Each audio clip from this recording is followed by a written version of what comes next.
Ya bir gün ormanın derinliklerinden gelen bir sese cevap verirseniz ve birkaç saniye sonra orman size geri cevap verirse? Amerika'daki Black Cedar ormanında yıllardır insanlar aynı şeyi anlatıyordu. Ağaçlara vurduklarında görünmeyen bir şey aynı ritimle karşılık veriyordu.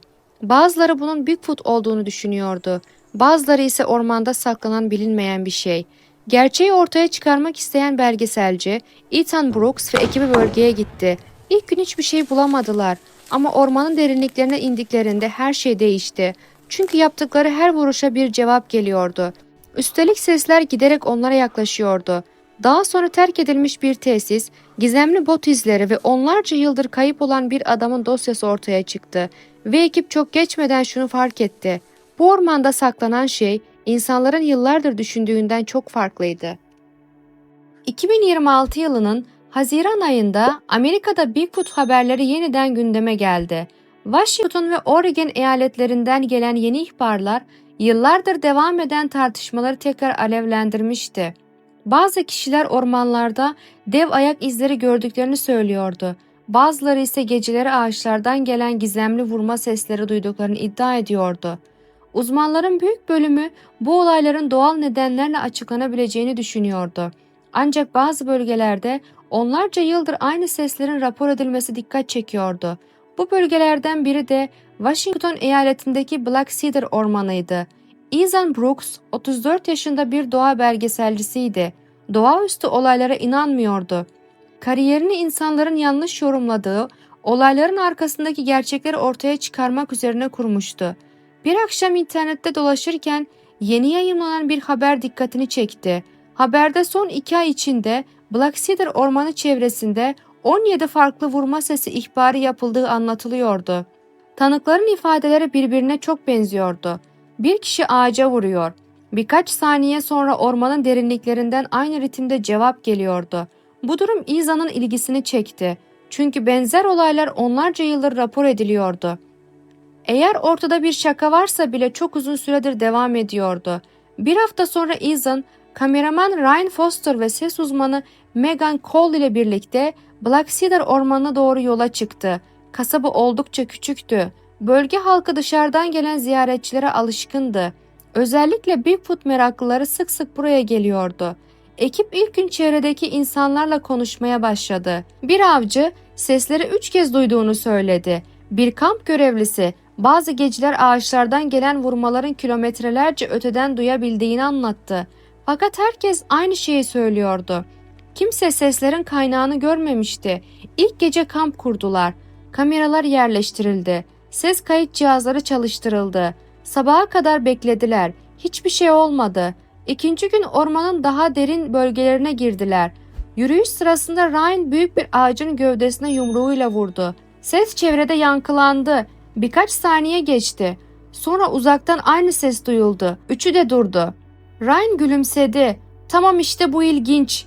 Megan kulaklığını çıkardı. Ses gerçek. Ethan çevreyi dikkatlice taradı ama hiçbir şey göremedi. O gün farklı bölgelerde aynı deneyi tekrarladılar. Her seferinde cevap geldi. Bazen kuzeyden, bazen batıdan, bazen de arkalarından. Sanki biri onları izliyordu. O gece kayıtları incelediler. Sesler oldukça netti.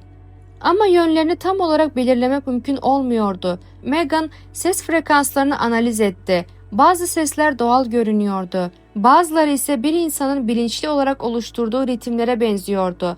Bu durum işleri daha da ilginç hale getirdi. Çünkü eğer biri bunu yapıyorsa yıllardır neden saklanıyordu? Öğleden sonra Ryan ormanın derinliklerinde paslanmış bir metal tabela buldu. Tabela yarı yarıya toprağa gömülmüştü. Üzerindeki yazının büyük kısmı silinmişti. Ancak son satır okunabiliyordu. Yetkisiz giriş yasaktır. Bu keşif her şeyi değiştirdi. Ethan eski haritaları incelemeye başladı. Saatler süren araştırmadan sonra ilginç bir bilgi buldu. 1980'li yıllarda ormanın bu bölümünde küçük bir askeri haberleşme tesisi bulunuyordu. Tesis yıllar önce kapatılmıştı. Fakat kamuya açık kayıtların büyük bölümü eksikti. Ertesi gün ekip tabelanın bulunduğu bölgeye geri döndü. Yoğun bitki örtüsünü geçtikten sonra eski tel örgüler buldular. Daha sonra beton kalıntıları ortaya çıktı. Gerçekten de burada bir tesis bulunmuştu. Ancak yıllardır terk edilmiş gibiydi. Tam geri dönmeye hazırlanırken yakındaki ağaçlardan bir vurma sesi duyuldu. Ryan hemen durdu. Birkaç saniye sonra ikinci ses geldi. Bu kez ses çok yakındı. Ethan el fenerini çevirdi. Ağaçların arasında kısa süreli bir hareket gördü. Üçü de o yöne doğru ilerledi. Fakat kimseyi bulamadılar. Yerde yalnızca büyük bot izleri vardı.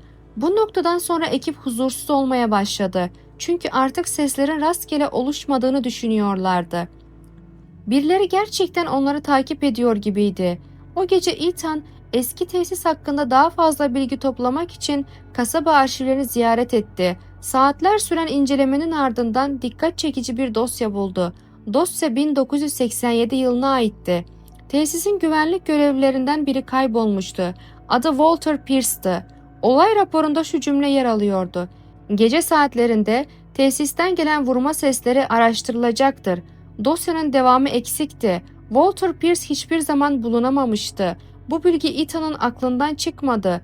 Ertesi gece ekip son kez araştırma yapmaya karar verdi. Amaçları seslerin kaynağını bulmaktı. Gece yarısına doğru ilk ses duyuldu. Sonra ikinci, daha sonra üçüncü.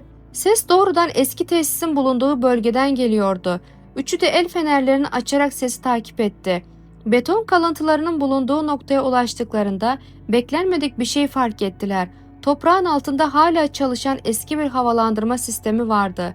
Yıllar önce kapatılmış olmasına rağmen bazı bölümleri sağlam kalmıştı.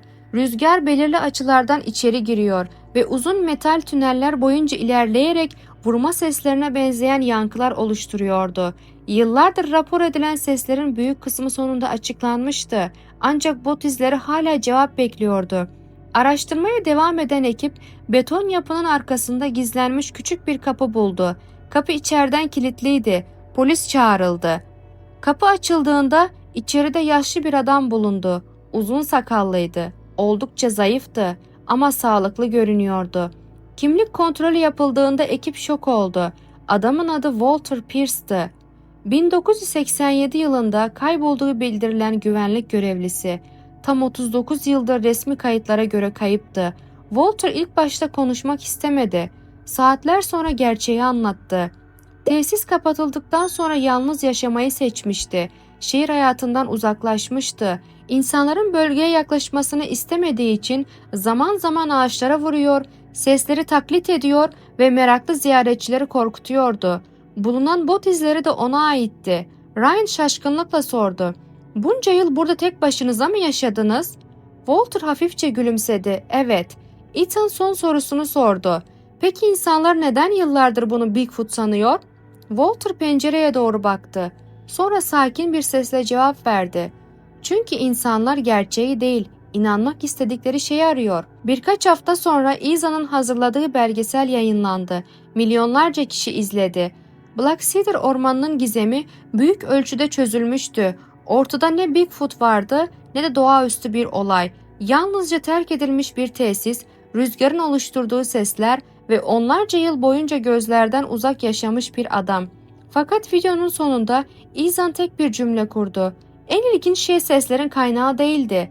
En ilginç şey 39 yıl boyunca yüzlerce insanın aynı ormanda Bigfoot ararken gerçek gizemin gözlerinin önünde saklanmış olmasıydı."